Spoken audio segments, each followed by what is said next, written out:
Hello and welcome to Inside Europe, the weekly current affairs magazine from DW, Germany's international broadcaster. I'm Kate Laycock. This Sunday, German voters will decide who is to lead Europe's largest economy as the continent grapples with economic uncertainty, an escalating climate crisis, an emboldened far right, war in Ukraine, and a geopolitical consensus which is being rapidly rewritten in the wake of Donald Trump's re-election in the US. With so much at stake, we've decided to break with our usual format to bring you a behind-the-scenes guide to political Berlin. So join me and DW's political correspondent Thomas Sparrow as we explore the topography of German democracy, both past and present. That's all here on Inside Europe.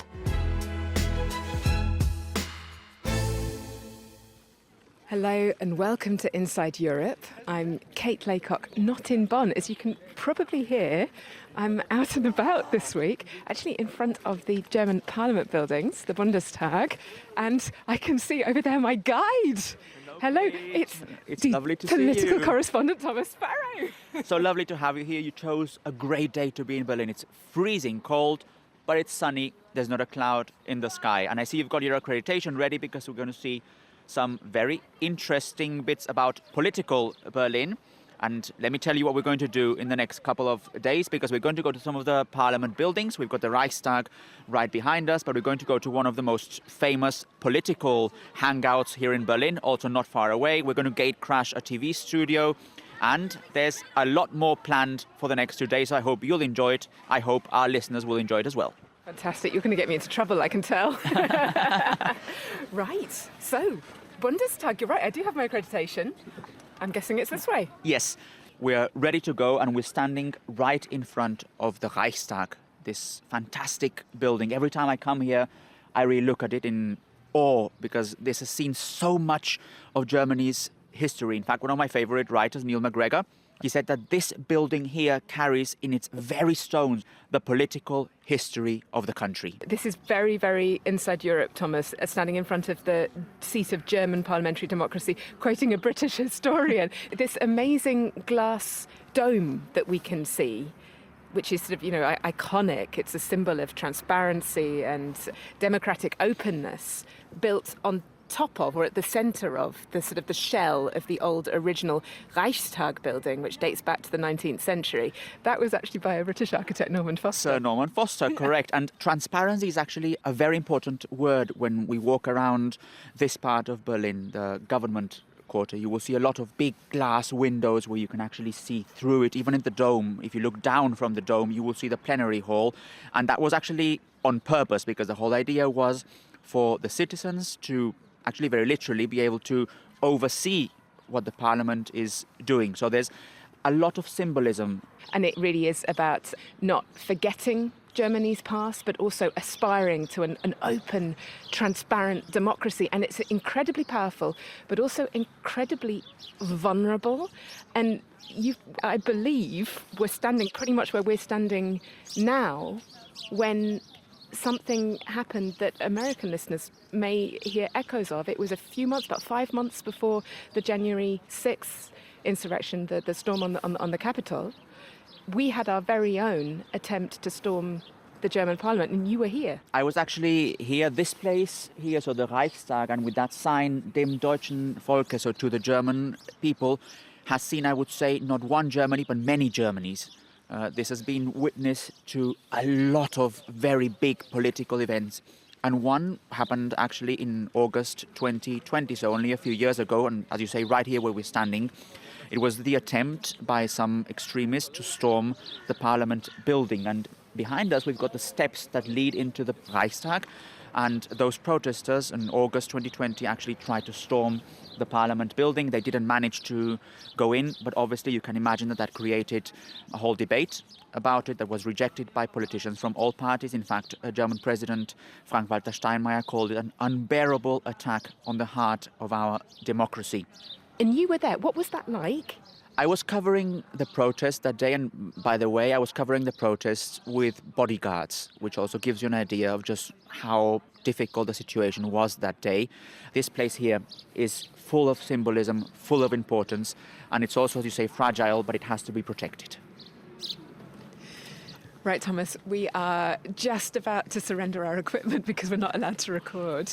It's actually a pity that we're not allowed to record, because I would love to show you around. I would love to show you all the different things that you can see here in the Reichstag. The entrance that we're just going to go through, we have to go through security, and just the other side of that security you will see one of the probably most important symbols of the Reichstag, because you'll be confronted straight away with Soviet graffiti that was left by Soviet soldiers when they came at the end of World War II, and they left their mark on the walls of the Reichstag, some rather obscene messages, but they still left them there. And when this was rebuilt, when this became the seat of Germany's parliament, German leaders actually decided to leave those walls with the Soviet graffiti in Cyrillic script as a reminder again of that past. And I'm looking forward to showing you this and showing you a lot more of what you can see in here. It's just a shame that we can't take our recorder inside. But we can tell the listeners all about it on the way out. Yes. We'll be back with you in a minute. So put your recorder away.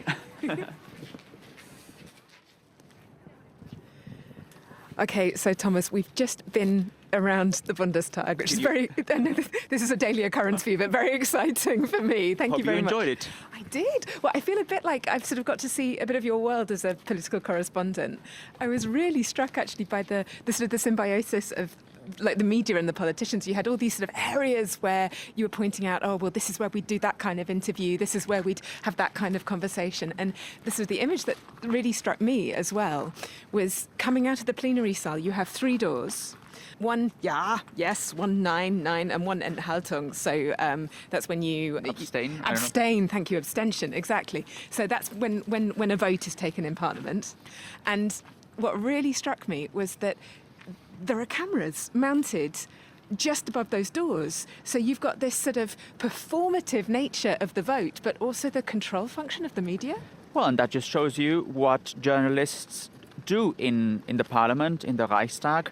And the whole idea is for you to, on the one hand, have access to politicians, be able to hold them accountable, be able to interview them, and then obviously explain what's happening. And especially for us at DW, you try and explain that for an international audience, for people who very probably do not have access to the Bundestag or do not know a lot about the German parliament. So it's important to explain why this place is actually relevant, why this place has such a significance, why this place has such a symbolism as well, and what kind of decisions are being discussed, debated and decided on specifically there in the Reichstag.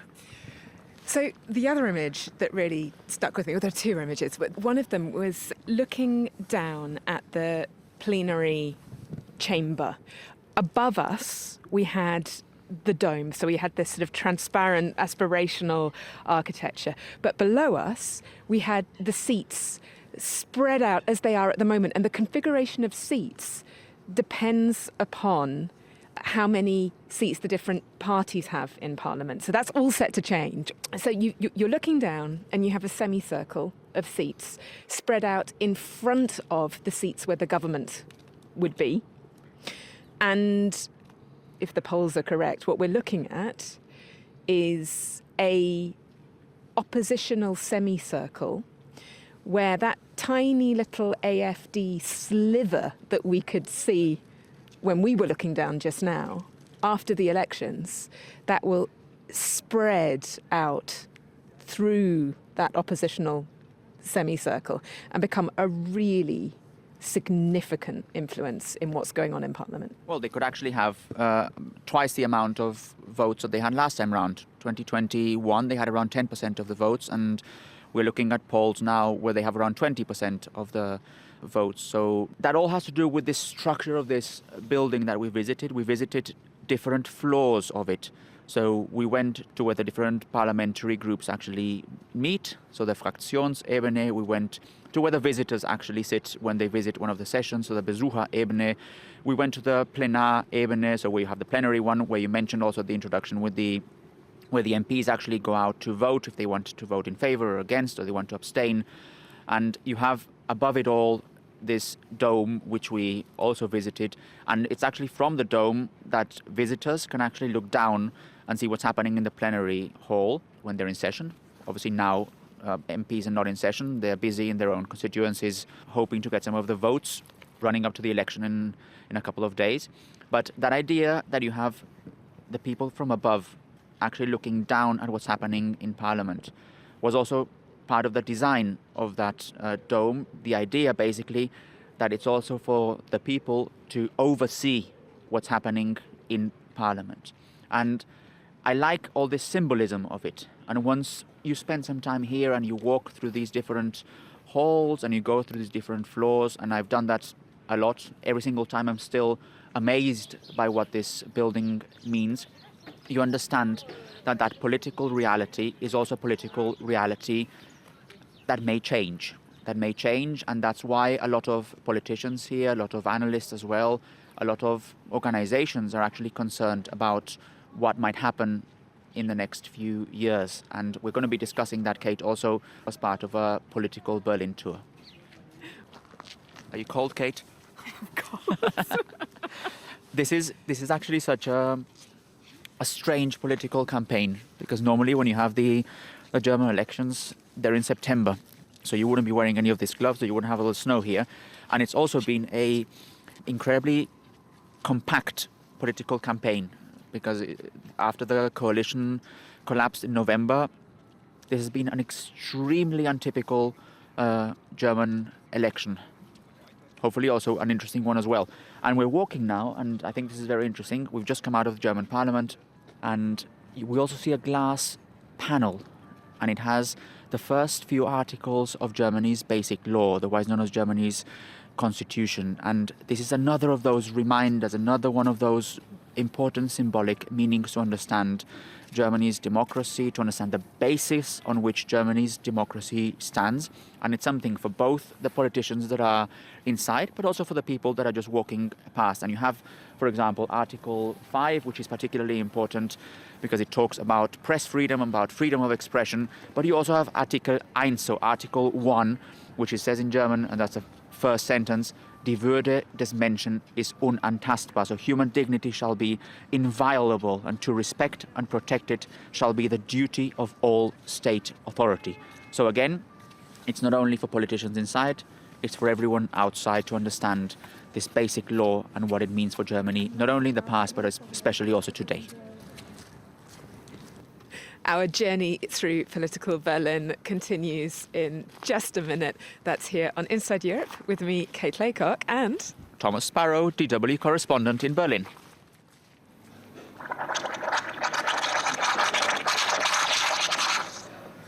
how's your tea, Thomas? Oh, it's excellent. I think after all that walking, we really needed to sit down and have a warm drink. And we're here now in this place called the Ständige Vertretung. It's actually quite full. It's lunchtime now in Berlin. And what I think is interesting about this place is that from floor to the ceiling, every wall has pictures related to German politics. What is crazy about these pictures is that some of them could be press archive pictures, but others of them, you look at them, like behind you there. Do you see the background? These photos are taking place here, where we are now. Like a lot of these photos were actually taken in the Ständige Vertretung. And this also, I think, is testament to maybe the relevance of this place. This is one of several restaurants and bars where politicians actually go to talk about their business in a more relaxed, private way. Thomas, we've been joined in our little corner here. It's lovely to meet you. Perhaps you could introduce yourself. Hi, my name is Jan from the Ständige Vertretung, and I'm one of the owners here. So, Ständige Vertretung, you have to explain to me, what is a Ständige Vertretung? So the name Ständige Vertretung is basically from a little bit out of the history, because there used to be two embassies representing DDR and BRD, and those two embassies called Ständige Vertretung. It's actually very easy to come here because it's not far away from Friedrichstraße station, and not far away is the so-called Palace of Tears, which was one of the most important also crossing points between East and West. And in a way, here, this place is also one where you have East meeting West, because it's, if you will, the Spree, Berlin's river, meeting the Rhine. You have a restaurant in Berlin serving mostly food from the Rhine region, and some of the pictures here are also related to that political relationship between Bonn and a divided Berlin before the wall fell. That was a deal from the former owners because they used to live in Bonn. Bonn used to be the capital of the West Germany, and the government was in Bonn. So, and when Berlin became the capital of Germany, they decided to move to Berlin and open up a place for all the people who came here for the government. I have to ask you about the photos because we're sitting surrounded by these amazing photos.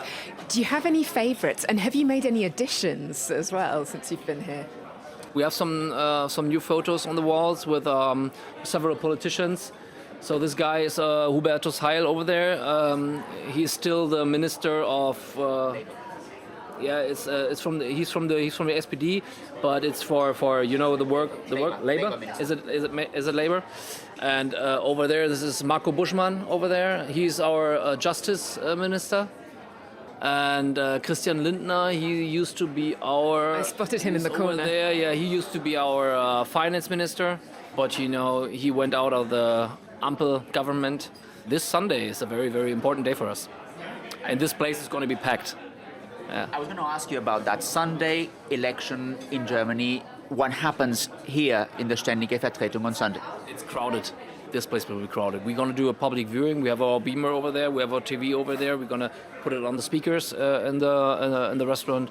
So it's going to be a public viewing area of the elections. It's going to be packed here. Yeah. One of the reasons why we're doing this project is to try and understand a little bit how different people view Germany's democracy now. Are you concerned about German democracy now ahead of the elections this Sunday? The democracy in Germany is still there, but probably some people are thinking that they cannot say what they want. The cancel society became very big in Germany, which is not okay. In a country like Germany, you should have the opportunity to say everything what you want, as long as it's not like in an extreme way. I hope you can understand this. It's hard to explain it for me in English, but... Do you know what? I can actually understand it really well sitting here and looking at this broad sort of political mix that's represented by all these photos. It's almost like we're sitting in a visual representation of what you're saying. This is very important for us, and when my business partner Jörn and me, when we took over the Steff, an employee asked us, so what about the AfD? I said, what about them? I like to welcome everybody here. As long as you have a good behavior, and as long as you pay your drinks and your food, I don't care who is here. Who are the best tippers? There are some politicians who don't give anything. This is what I saw here, yeah. No. Yeah. No. Yeah, of course. Is there a particular sort of party, or is it just across the board? I just remember one person from a party in the Bundestag. He came here with a group, and they were all paying separate. And his bill was about 22, 23 euros or something like that. And he gave his debit card and said, "There you go. That's it." Oh my goodness, there's a vote lost right there. He's earning a little bit money. What's your favourite thing on the menu? That I did want to ask. My favorite thing on the menu? Wow, it's hard. It's a hard question because I don't eat here anymore. You know why? Because when you eat here every day, you will get some weight. We've had some stark political warnings today. When you are just a normal person, is not going to a German restaurant and eating there every day. Yeah. Because German food is great, but it's also very, very fatty. That's it. That's the truth. Thomas, I'm afraid it is time to duck back into the cold now. Our journey continues. Oh dear. Back with you in a minute.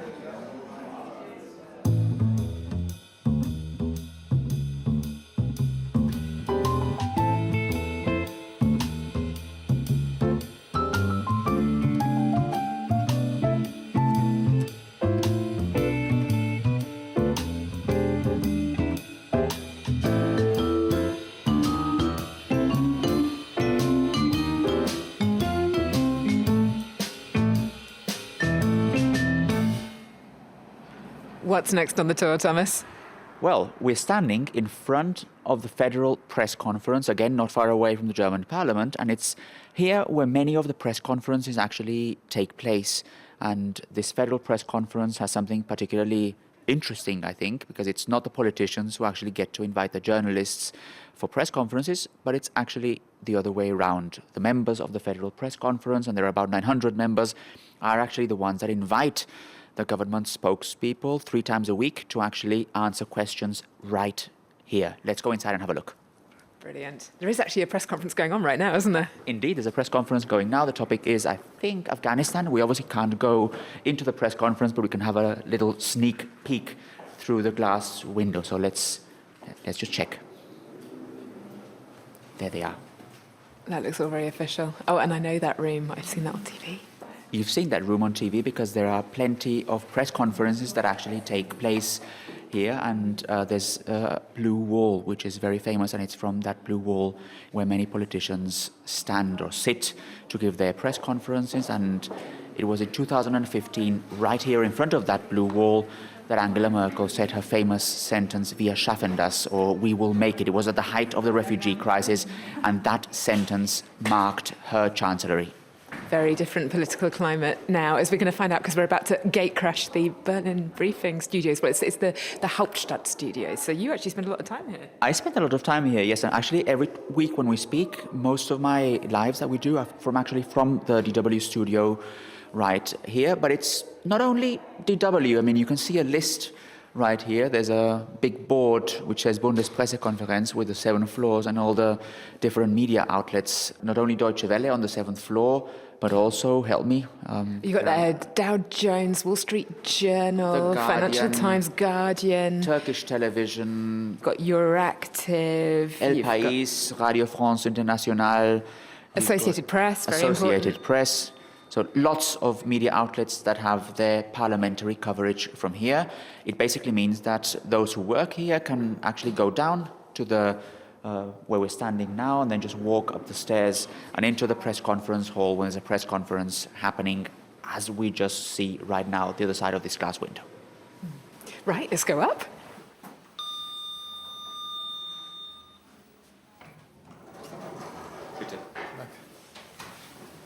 And button press. Oh, we didn't have to. There we are. We didn't have to press the buttons. We didn't even have to press the button. It's going to be a long way up, isn't it? 7 floors. No.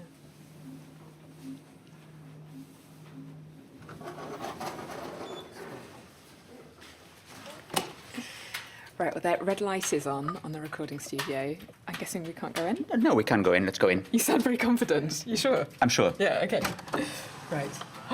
There they are. It's the Berlin Briefing Studio. Hi. Richard Walker, hello. Hey, nice to see you both. Hello. Hi there. Nice to see you both. Hi, Nina. This is amazing. So I know this studio from YouTube. Can we go and sit on the seats and have a quick chat? Yeah, let's take them. That would be fantastic. Okay. Oh, and you're all set up, so we squeeze can switch over to your sound. Yeah. Well, Berlin Briefing sound is, of course, superior. There might be a few technicians in Bonn who would like to dispute that. We'll see. Yeah. Listener feedback, Inside Europe at dw.com. We're going to win.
Guys, it's a little bit intimidating to be sitting here. It's going through my head. Who else has sat where I am sitting now? Because you do some really big shot interviews out of this studio. Michaela Küfner Oh, yeah. Chief international goals. editor. Sorry, chief political editor. She'd better watch this space, yeah. No, we've had one of the likely big names from the Conservatives in the south of Germany. So Thomas Silberhorn has been here in the studio. But apart from that, it's usually us here in the studio, and then we get video links to people around the world, like Estonia's defense minister, for example. And I think, the politics team's kind of real big cheese interviews are usually done outside because the big cheeses, they come to me rather than that they want to come to us. Let me dream. I thought it was yet. at the seat of power. What's the goal of Berlin Briefing? What do you want to achieve with the vodcast?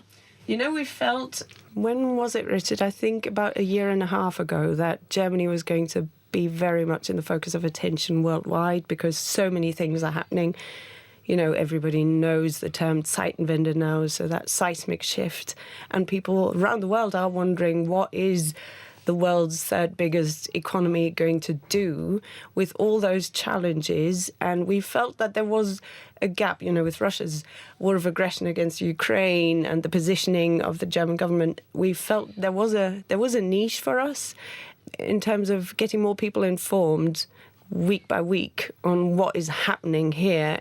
Incidentally, we launched a few hours after Olaf Scholz's government coalition collapsed, and instantly people around the world had all these questions. What is that going to mean? And we were there, and that was incredibly, incredibly good. And stressful too. And that was also, incidentally, within the same 24 hours in which a certain Donald Trump was re-elected in the United States. Yeah, and I was there. I was in Miami on that night in the States, having been there covering that election, and it was kind of crazy actually. There was one point during the day when I was, coming out of this kind of very significant victory for Donald Trump, and we were with Republicans in Miami. There was a huge amount of excitement there.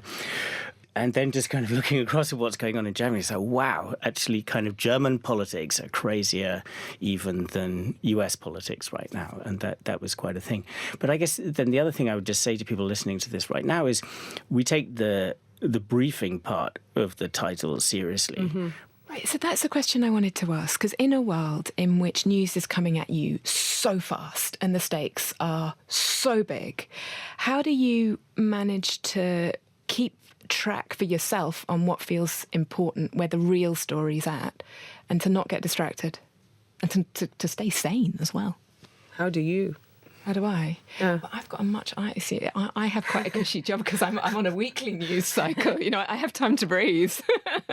Yeah, I mean, it's a question that you have to ask yourself every day. And I've spent a fair amount of time. I was in the States for the first Trump election and then for the second one as well. And obviously, the Trump factor, I mean, that's something that accelerates the news cycle even further. And it's a constant dilemma that a lot of media face of, do you jump on every single thing, or are some things essentially kind of distractions from a bigger picture? I mean, I can say we've had conversations within the editorial teams here on a regular basis at DW about this kind of issue. Like, how do you sort the urgent from the important? And that's just part of editorial daily life. We just, need to keep working on getting that right. But I think Berlin Briefing, I guess, to come back to that, is an opportunity to give a broader picture. And on that note, this has been such a strange political campaign. I mean, the election campaign. The election campaign, yes. If you had to choose one moment that has defined this political campaign in the last few weeks, in the last few months, which moment would you choose?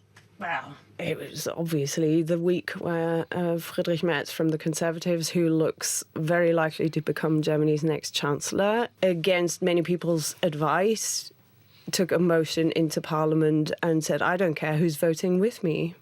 And that was the last week of session of the Bundestag before the elections. And there was an outcry because everybody knew that if this motion was going to pass, then it was going to be for the very first time with only because the far-right AfD party decided to vote with him. He won that. It was non-binding, it was largely symbolic, but that was a true watershed moment. The reactions were very clear from all the other parties because Friedrich Merz essentially broke his own word. In November, he'd said, I'm never going to do anything like that. I'm never going to give the far-right AfD that role. And then Olaf Scholz has been using that in the campaign.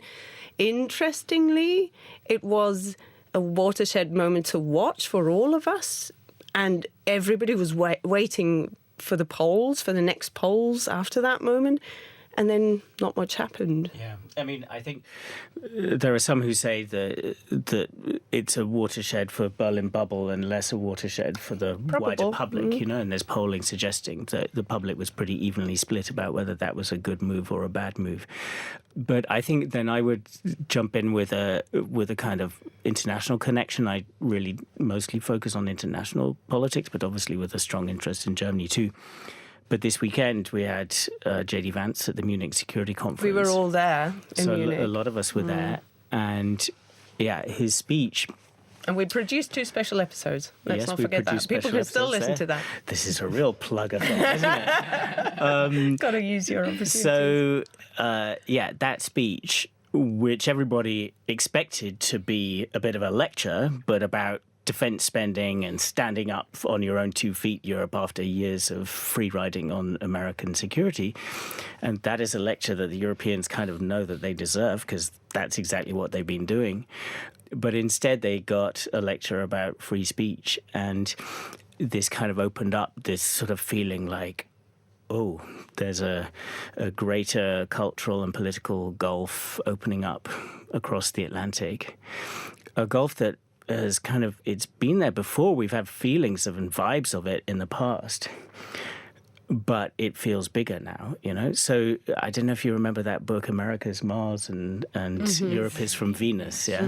So that was written around the time of kind of early 2000s, George W. Bush, Iraq War, all of that kind of era. And now it feels like more, I was kind of saying in a reel I did the other day, it feels like, okay, America's a great, big, hot, burning sun now, and Europe is Pluto, and very tiny, very far away, very cold, and some people don't even think it's a planet, so... So I think that there is going to be a lot for us to digest, a lot for us to really break down in the next days, weeks, and months to come, because... it did feel in Munich like this was the true Zeitenwende, that seismic shift. But because there were no tanks, people here are afraid that Europe still hasn't heard this wake-up call, that really now is the time for realpolitik and that they need to come together as Europe if they want to continue to be taken seriously. So that is something that we'll look very, very closely at in our next episodes as well. What are the chances of that happening, do you think? I asked a senior European official, so somebody who used to be a member of a government in a small European country, and asked her for her opinion after J.D. Vance's speech, and said, it is very depressing, especially the smaller European countries are very, very clear that if the Europeans don't wake up now, then really we're lost because we're under pressure from both sides now, not just Russia, also from the US. And that is then... the potential opportunity for Russia in 2, 3, 4 years, that it has done its build-up, the Europeans have not really managed, and that's where it starts coming back for more. And another thought that was shared by many people in Munich was, what's really the big, overwhelming topic that we should all be talking about is the future of American democracy. It's funny, when you said that there was a big topic that we should be talking about it, I thought it was going to be climate. Climate? How many seconds of climate discussions have we had in this election campaign, Richard? Yeah, very little. I mean, Friedrich Merz was asked about this there was a sort of a town hall with members of the public, and he got asked that question, and he sort of shrugged his shoulders and said, yes, it's migration has sort of overtaken it. But just what I was saying about defence, is the same is there with climate, really. The problem with climate as a salient political issue is that it is so long-term, and it rarely gets that level of kind of intense urgency. And there was a period in the lead up to the last election where there was this huge flooding in Western Germany, which awakened Germany to the fact that it's not just far away places that could have bad impacts from climate change, that it can happen here, and people died. But otherwise it's an issue that is all too easy, can kind of slip into the background, especially when you have, the urgent, it gets back to what we were talking about earlier. What's urgent, what's important, Kate and I have got about 1 million questions for you, but we know that some of our listeners I know. also brought some questions for you. So I'm just trying to get my notebook, actually. Yeah, we've covered a few of them already. There was one about climate. This is from a listener in the US. Do you believe that the policies of the second Trump administration will diminish or strengthen the popularity of far-right parties, including the AfD and the Austrian FPÖ? That is the million-dollar question I've been asking myself as well, because Matt Moore, who's our far-right AfD expert, he looked into the anti-American, pro-Russian aspects of the far-right AfD's manifesto. And I find that so interesting that the far-right AfD has been endorsed by Elon Musk, J.D. Vance. Not everybody is going to say that that is a good idea. There are many AfD voters in the East who have a very strong feeling of loyalty or even of being misunderstood. They understand Russia's perspective somewhat, and they want that to feature in the national discussion more. And they do have a very big sense of questioning or criticizing what they call American imperialism. So, if their favorite party is now being endorsed by big tech from the US, what does that mean for them? Is that going to push them away from the AfD, or is that going to move them closer? Is that, that is a very good question. I mean, it's a bit of a paradox, isn't it? The kind of MAGA movement, America First, is endorsing a party that has a pretty critical view of America. And pro-China. And they're very clear. You produced that documentary, Richard. We did a documentary I think it was published in September. That's still on YouTube, so if you want to check that out. Looking at the foreign policy ideas for the AfD. The thing is, a lot of the spirit of America First and Germany First, kind of, if you'd say Germany First, boil it down, is AfD is kind of a Germany First idea. In spirit, of course, they're very similar. That's nationalism, basically, yeah? But you can have a similar spirit, but then actually have completely opposing interests. And that's the nature of nationalism, yeah? So if it's Germany first, then it's your country second, third, fourth, whatever, later, yeah? A dynamic situation, I guess. Thomas, given that you have been my guide, well, you still are my guide, well, the journey's not over yet. I don't know if you can read my notes, but that's a final listener question that I wanted to get in there, and I think it might be a good one to end on. I can't read your... You can't read my notes. I'm sorry, embarrassing. To what extent do you think German democracy is in danger right now? Pause. Yeah, I don't know. I mean, I think we're talking about being able to take a step back. I think it's very important not to freak out about things. So I think the answer to it is that we just don't really know. The AfD have already said that they've got their eyes firmly on 2029. They said that last year already. They're very aware that they're not going to take over the chancellery at this point in time. But they've also said very clearly, OK, we've proven to our people that the Social Democrats can't do it, the Greens are useless, and now we've got our eyes on the Conservatives. So they do have this objective of essentially portraying Friedrich Merz, who's the very likely next German Chancellor, as another useless person from the so-called democratic spectrum. And yes, if they succeed, if Friedrich Merz is not successful, if he leads the next government, then I think that is when we can start worrying. Wow. Thank you very much Yeah. to both of you. In the meantime, you'll be briefing on Berlin Briefing. 7 a.m. Berlin. Olaf Scholz is getting on the plane. I'll be on board as well, and I'll brief you at Berlin Briefing. Berlin is right in the middle of the global tensions of our time. Between East and West, autocrats and democrats. Germany's whole system is under stress. Politics is getting angry.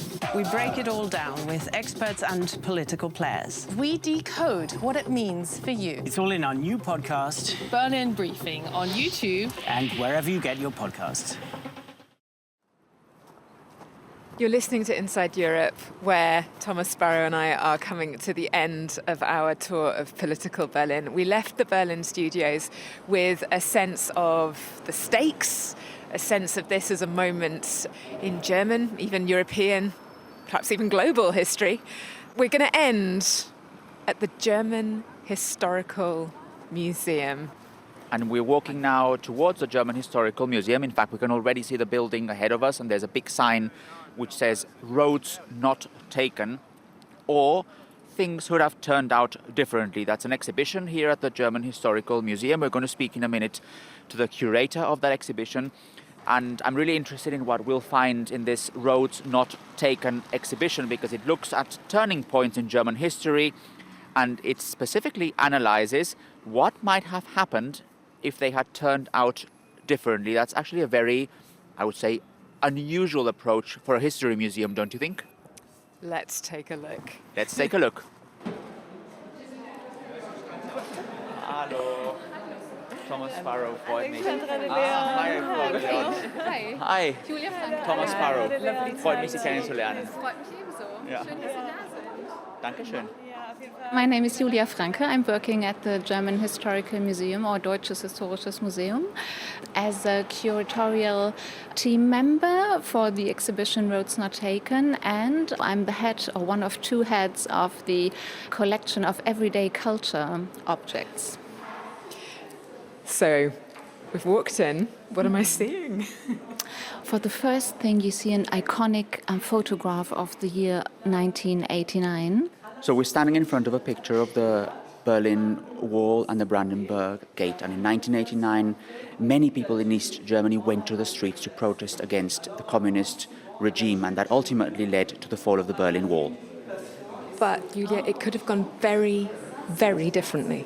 Yes, people in the GDR feared that the authorities of the GDR could act violently against them demonstrating on the streets on several cities.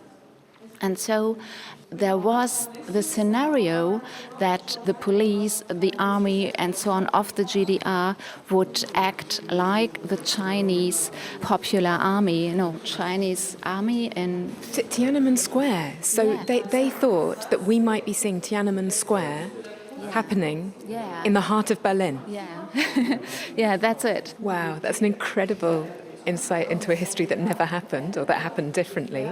And there are also pictures about it. I mean, we see again in front of us this picture of 1989, the Brandenburg Gate and the Berlin Wall. If you look at it from the right, you see that, but if you come a bit to the I've left... just noticed that. Yeah, if you come to the left, then it actually changes and you see Tiananmen Square. So again, that possibility that things could have turned out very differently. That's why we put these two iconic photographs of the same year into one image. And so from one side, you see the celebrating people in Berlin on 10th of November. And from this side, from the left, you see the man who's famous for being the so-called tank man. He's standing with his little bag and his coat in front of a row of tanks. I love that, because history is also, it's about perspective, and it's about putting yourself in relation to it. Right, this one, it's getting very dark, literally. I mean, the exhibition space has just got dark. There's a reason.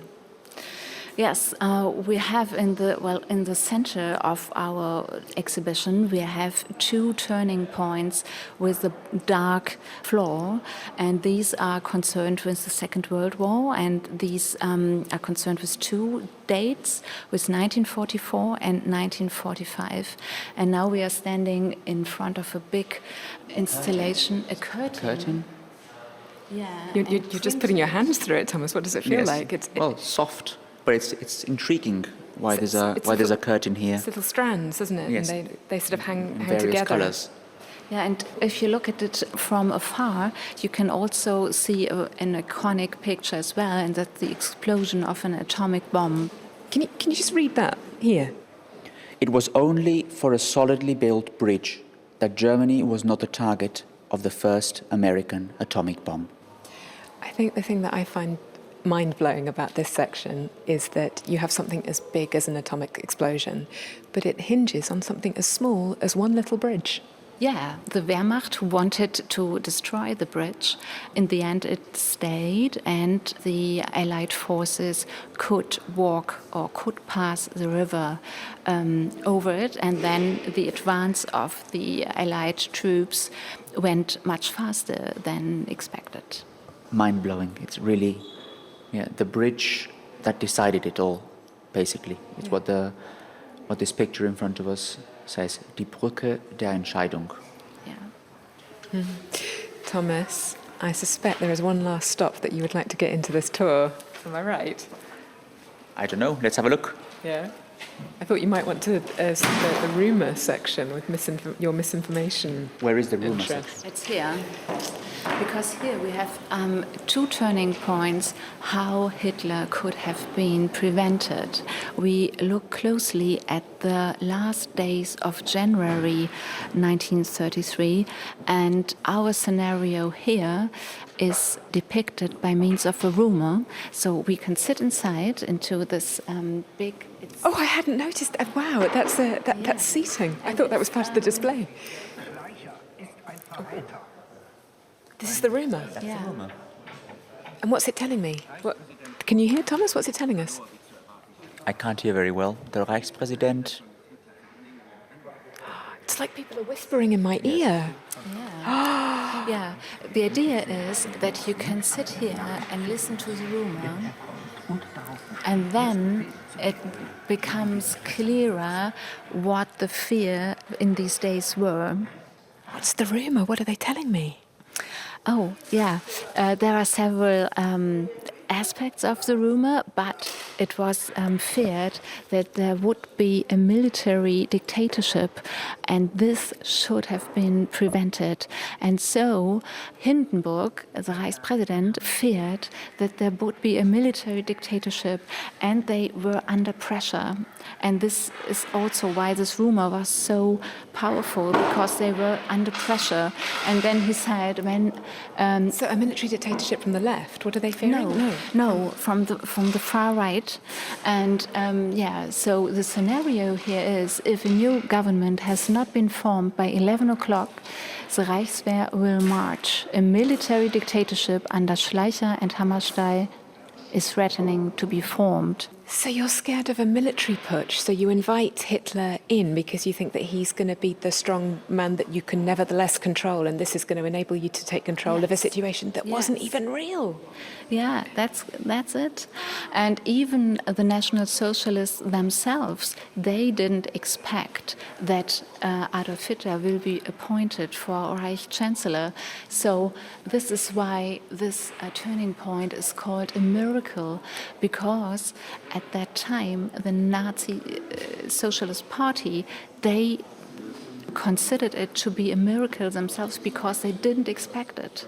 But then this rumor was so powerful that Hitler was expected to be the better option than a military dictatorship. Wow. Okay, right. So let's sit back on our whispering bank. It's a little bit unnerving. It is a whispering bank. It is a whispering bank. I know. But modern day whispering banks, Thomas, they exist, but they're online, right? They're a bit different than the past whispering banks. I find it actually very interesting to learn that a rumor could have changed the course of history in a very significant way here in Germany back in the day. So that's also a learning that I take with me from this exhibition. Yeah. Because you're someone who, is involved a lot in analysing and educating about modern day disinformation, are any sort of parallels, any bells ringing here? Well, the way in which maybe they spread is obviously different, but that you have nevertheless rumours that do spread and that can have a direct implication and a direct impact also in people's lives. That is not something that just happens and that may be funny or interesting. That is actually something very concrete that can have a very concrete and real impact, is something that I think you can learn from this miracle of the 30th of January, but you can also learn from modern day disinformation. Julia, this has been an absolutely amazing journey through time. I think we've covered 3 or 4 out of 14 points, so anyone listening who wants to discover the others has to come to the Deutsches Historisches Museum. I just want to get out of the exhibition where it's a bit quieter, because I've got a few things that I'd love to ask you about history, really, and what it means to you. Is that okay? Yes, let's go. Okay. So we're just coming out of the exhibition, but we have to turn in here because this is speculative history gamified. Can you explain what's going on here, Julia? Yeah, it's the only moment in our exhibition where we offer an opportunity for our visitors to escalate history or to take part in history and to be a member of the events on the 9th of October 1989, and you can dive into the streets of Leipzig, and you can decide if you go on a demonstration, if you join the big demonstration, the so-called Montagsdemonstration, or if you don't, or you can also take another character from the political realm or the political sphere and the political elite, and then you can make your decisions. And I think this is a really good way to demonstrate how open a situation can be.